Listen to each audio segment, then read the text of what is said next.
Je veux vous parler aujourd'hui du lion et de l'agneau. En chacun de nous cohabitent les deux. Il y a un lion.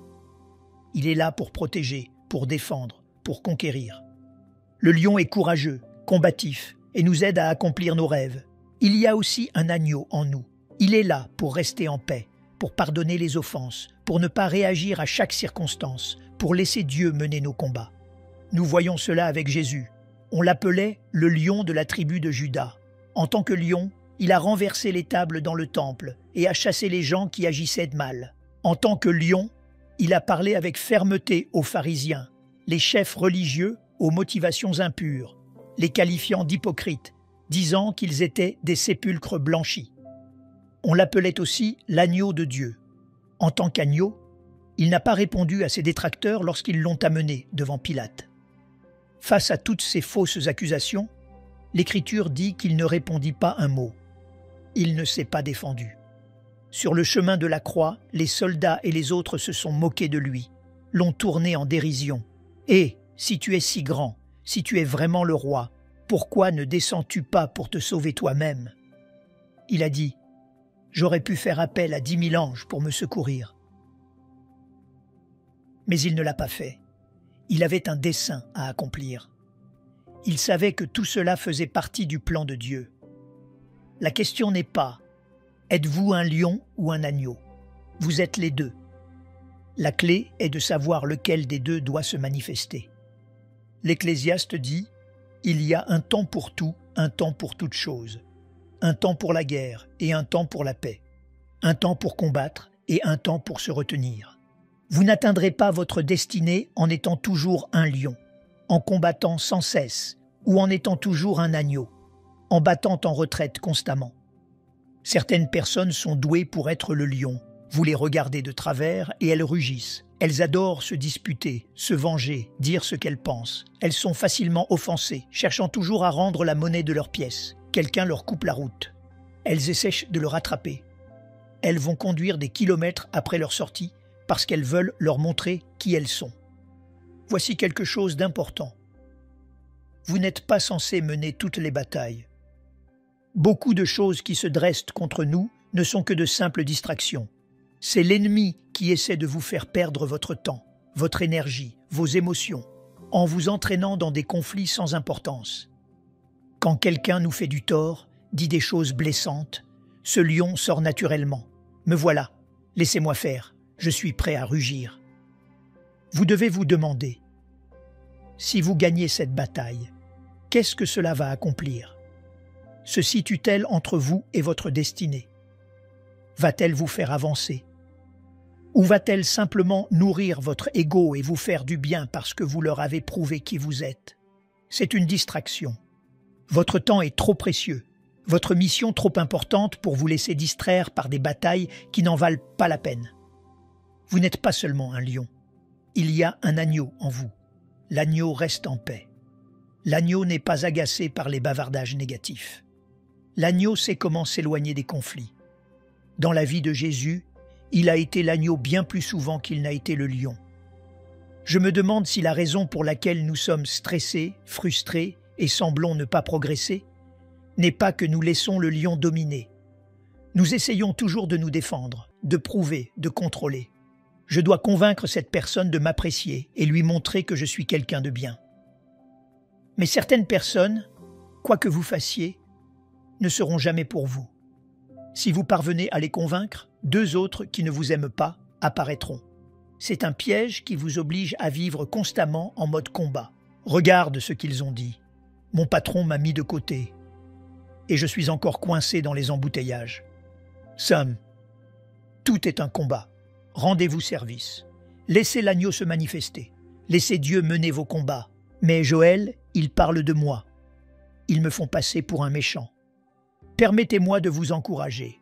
Dieu peut vous justifier bien mieux que vous ne le pouvez vous-même, si vous restez en paix. Dieu a dit qu'il dressera devant vous une table en face de vos adversaires. Il vous élèvera devant ceux qui essaient de vous rabaisser. Et oui, nous avons besoin du lion. Il y a des moments où nous devons nous battre. Mais la plupart des choses qui viennent contre nous sont des petites choses insignifiantes qui nous semblent énormes. Ils m'ont mal compris. Ils ont dit des choses qui n'étaient pas vraies. Ce n'est pas juste. Je sais que c'est blessant. Personne d'entre nous n'aime ça, mais cela ne vous empêchera pas d'atteindre votre but.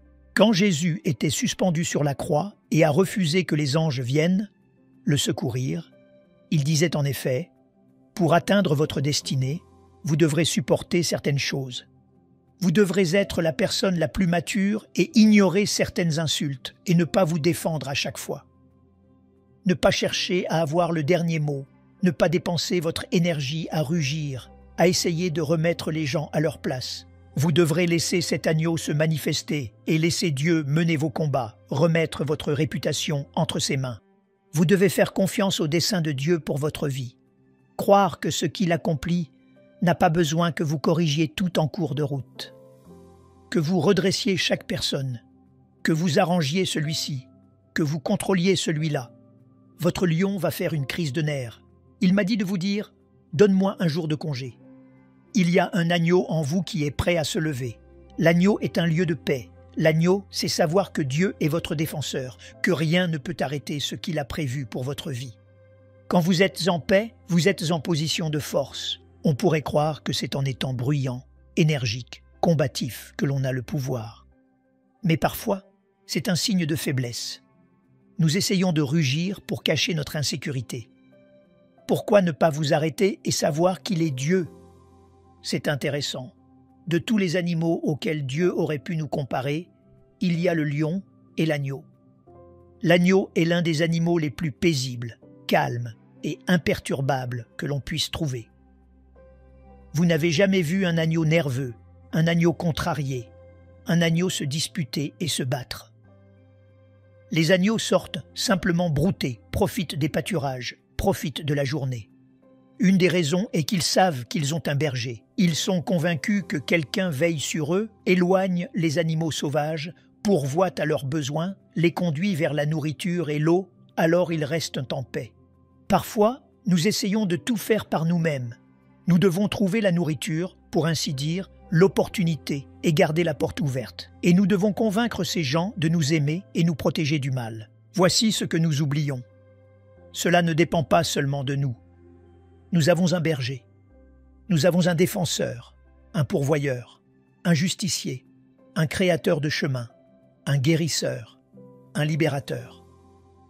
Mais si vous vivez en mode combat, pensant que le lion doit toujours se lever, vous ne pourrez pas dire avec David « L'Éternel est mon berger, je ne manquerai de rien ». Une traduction dit « J'ai tout ce dont j'ai besoin ». C'est une façon puissante de vivre, de savoir qu'en tant qu'agneau, nous avons un berger qui veille sur nous. Nous n'avons pas besoin de manigancer, de manipuler, de nous défendre. Nous pouvons vivre en paix, sachant que le bon berger a le contrôle de notre vie. Victoria et moi étions dans le Colorado il y a quelque temps, faisant du quad. Nous étions dans la forêt nationale. C'était très beau. Nous avons tourné un virage et il y avait des centaines de moutons sur le sentier. Il n'y avait aucun moyen de passer.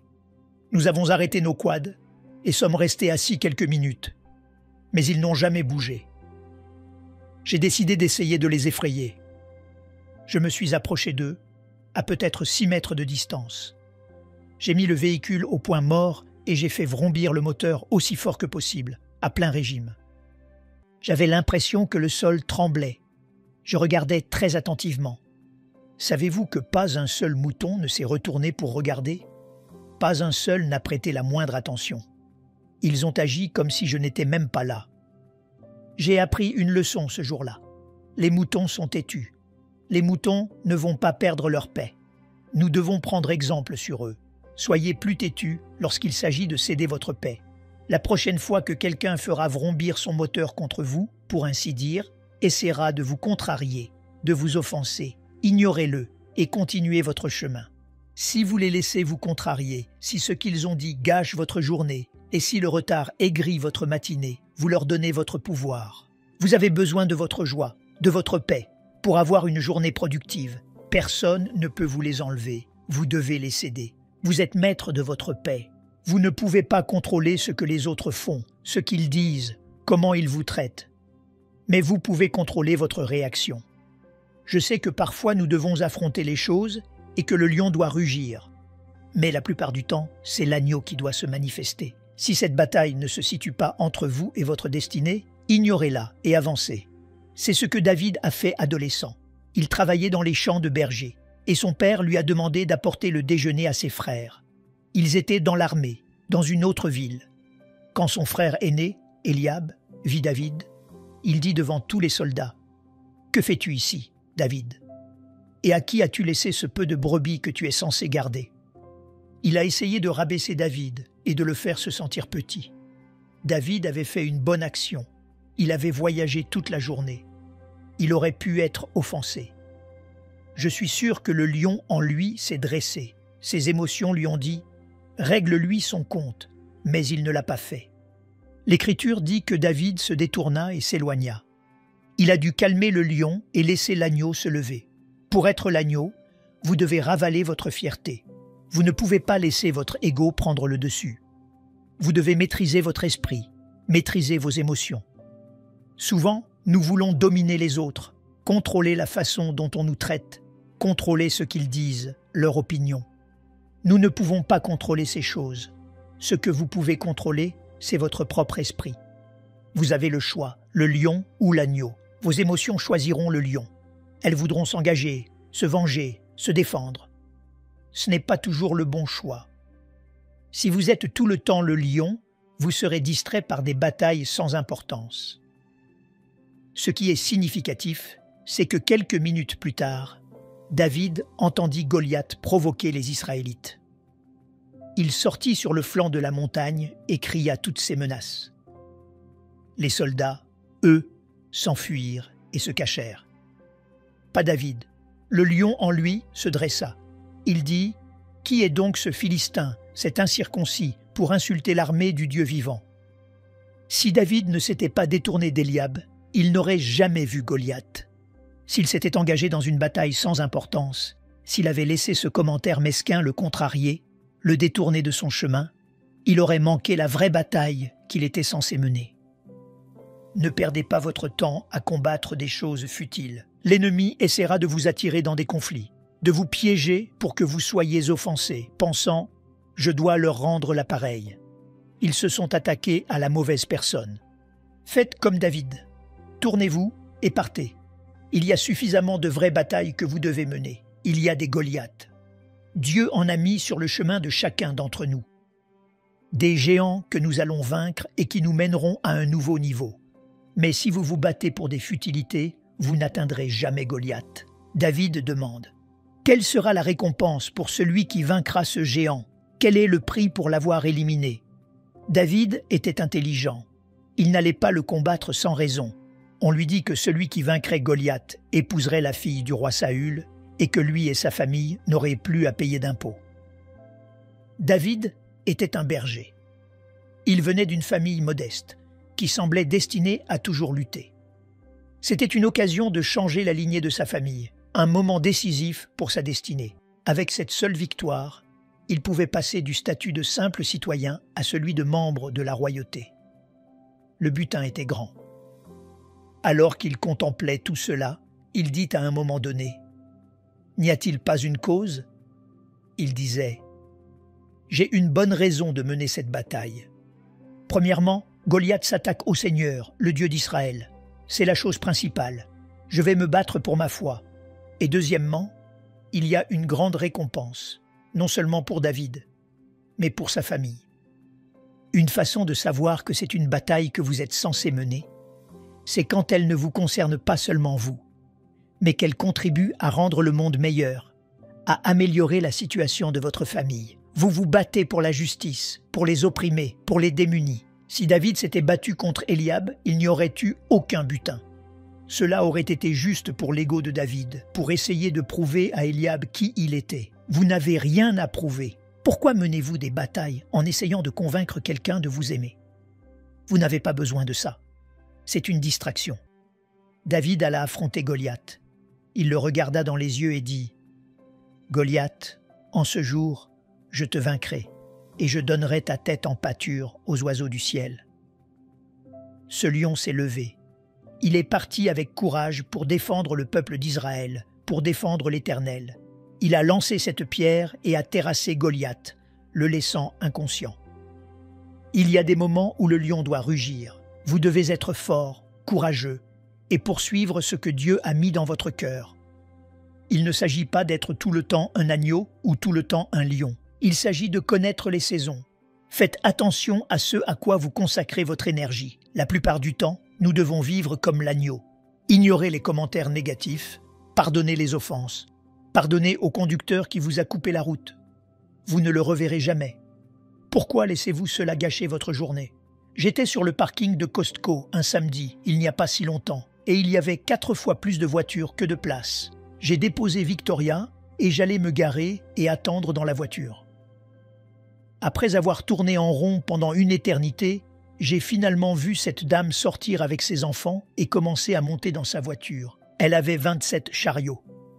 Je savais que ça prendrait 2 heures pour tout décharger, mais j'étais juste heureux d'avoir cette place. Elle a tout déchargé et a ramené les chariots un par un. J'ai trouvé la seule personne qui remet tout à sa place. Elle a finalement reculé et j'étais sur le point de m'engager. Et voilà que ce crétin arrive. Je veux dire, cette autre personne. J'ai été bloqué par sa voiture 1 seconde.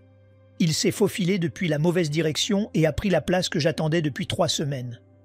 C'est drôle comme l'agneau peut vite se cacher.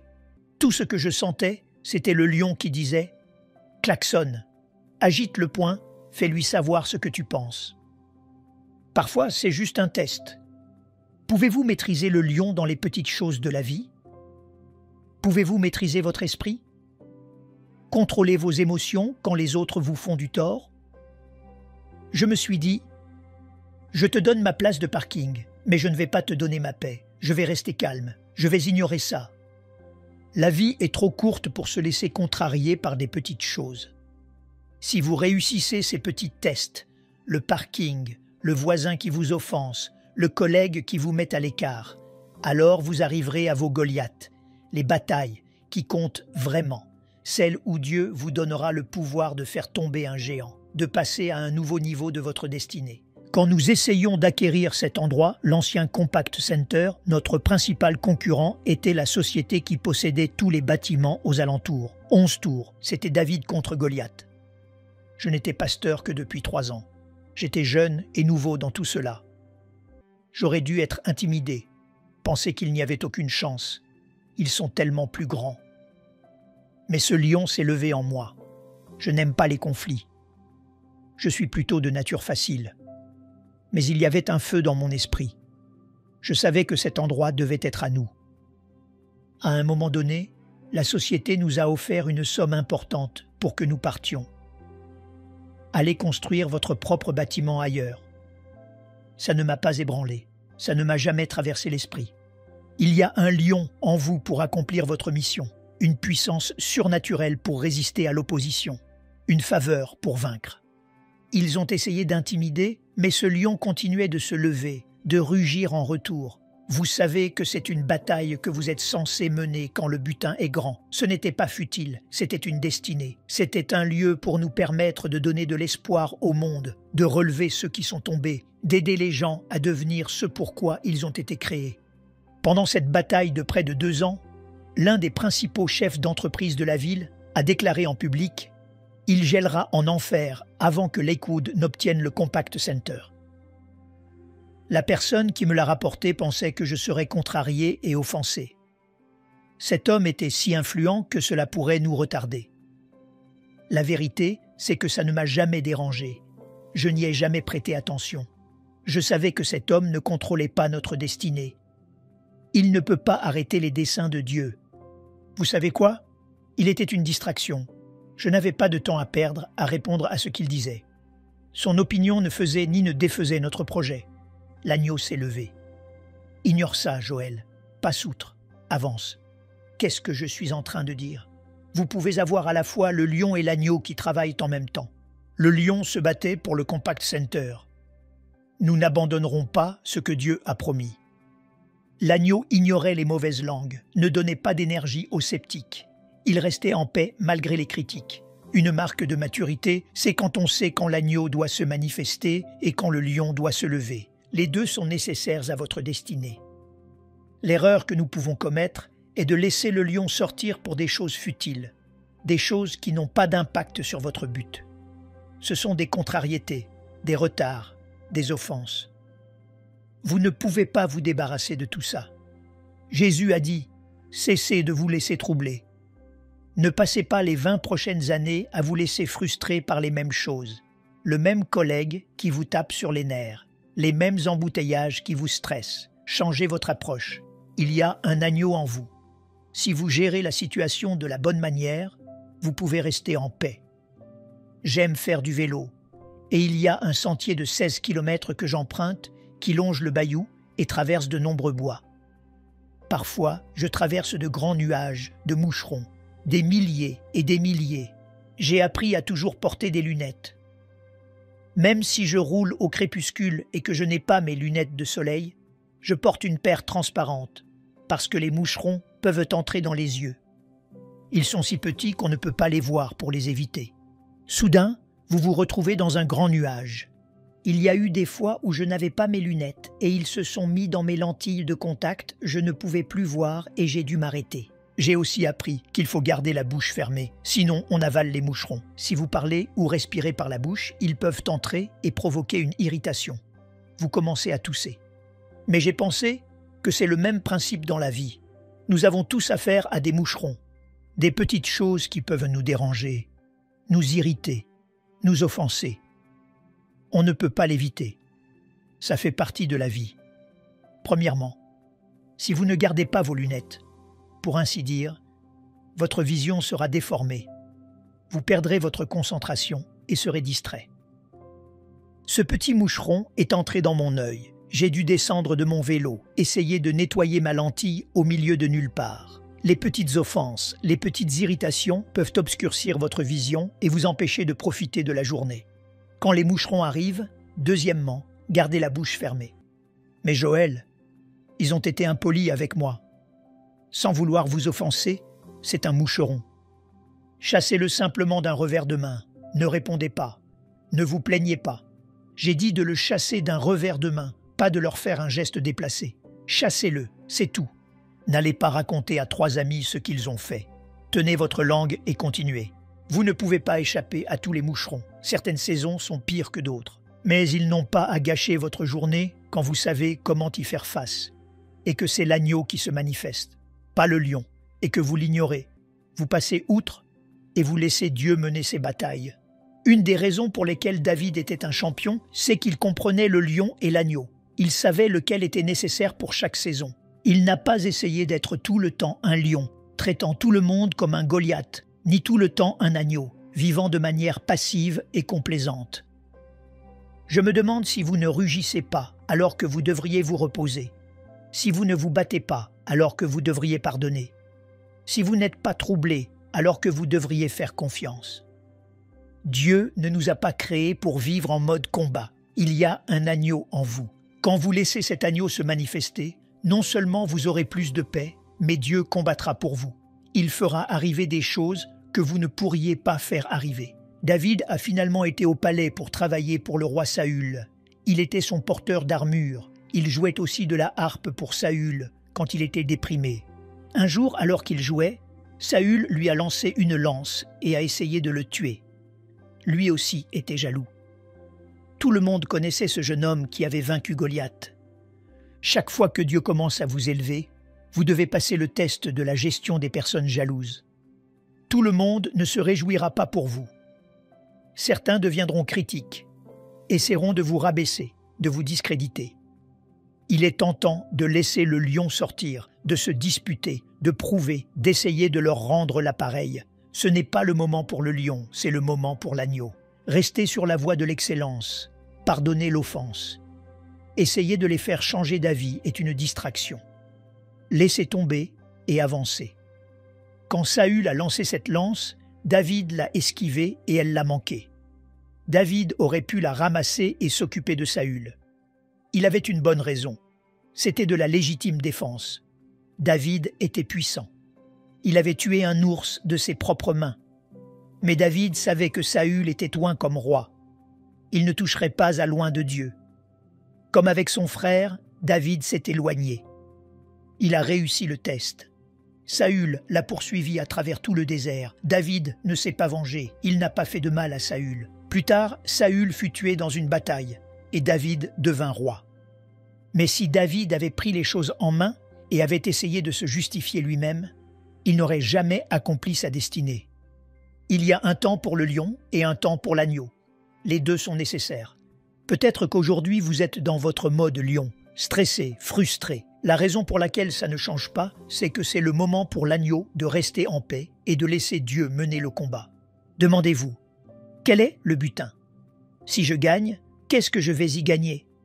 Si c'est juste pour prouver qu'ils avaient tort, cela ne vous rapproche pas de votre destinée.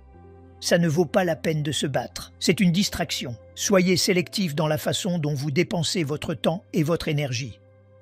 L'ennemi adorerait que nous passions notre vie frustrée, en colère contre notre voisin et stressés par les embouteillages, laissant des futilités nous éloigner de notre but. Apprenez à être l'agneau, à pardonner, à ignorer, à vous élever au-dessus. Alors, quand les Goliaths se présenteront, les obstacles qui bloquent votre destinée, les rêves que Dieu a mis en vous et pour lesquels vous savez qu'il y a une cause, laissez le lion rugir. Levez-vous avec courage, avec foi, avec puissance, et poursuivez ce que Dieu a mis dans votre cœur. Conquérez de nouveaux territoires pour votre famille et pour le royaume. Ma prière est que vous connaissiez les temps et les saisons pour le lion et pour l'agneau. Alors que vous écoutez cette voix douce et tranquille, je crois et je déclare que, comme David, vous aurez la faveur de vaincre des géants, des percées surnaturelles et la grâce d'ignorer les Saül, de rester en paix, de résister à l'opposition pour atteindre la plénitude de votre destinée, au nom de Jésus. Et si vous le recevez, pouvez-vous dire Amen? Nous aimerions vous donner l'opportunité de faire de Jésus le Seigneur de votre vie. Voulez-vous bien prier avec moi? Dites Seigneur Jésus, je me repens de mes péchés. Viens dans mon cœur. Je fais de toi mon Seigneur et Sauveur. Et merci Seigneur pour le baptême du Saint-Esprit en moi. Dans le nom de Jésus. Par cette simple prière, nous croyons que le Saint-Esprit vous conduit sur le chemin de la nouvelle naissance. Allez dans une bonne église dont le fondement est la parole de Dieu, passez par les eaux du baptême et donnez à Dieu la première place. Nous espérons de tout cœur que ce message vous encouragera. Si vous connaissez quelqu'un qui puisse être encouragé, s'il vous plaît, envoyez-le lui pour nous aider à atteindre plus de gens et à propager l'Évangile. Édifions le corps de Christ ensemble. Appuyez sur la cloche des notifications et merci infiniment de nous soutenir en vous abonnant à notre chaîne. N'hésitez pas à laisser vos requêtes de prière dans la section des commentaires. Sachez que même si vous ne voyez pas de réponse à votre requête, que ce soit sur YouTube, email, Facebook ou sur Messenger, nous avons prié pour vous. Nous invitons humblement le corps de Christ à soutenir chaque requête en écrivant une prière dans la section commentaires. Tenez-vous ferme dans la foi avec nous pendant que nous prions. Que la grâce et la paix du Seigneur Jésus-Christ soient avec vous tous et qu'il vous bénisse merveilleusement.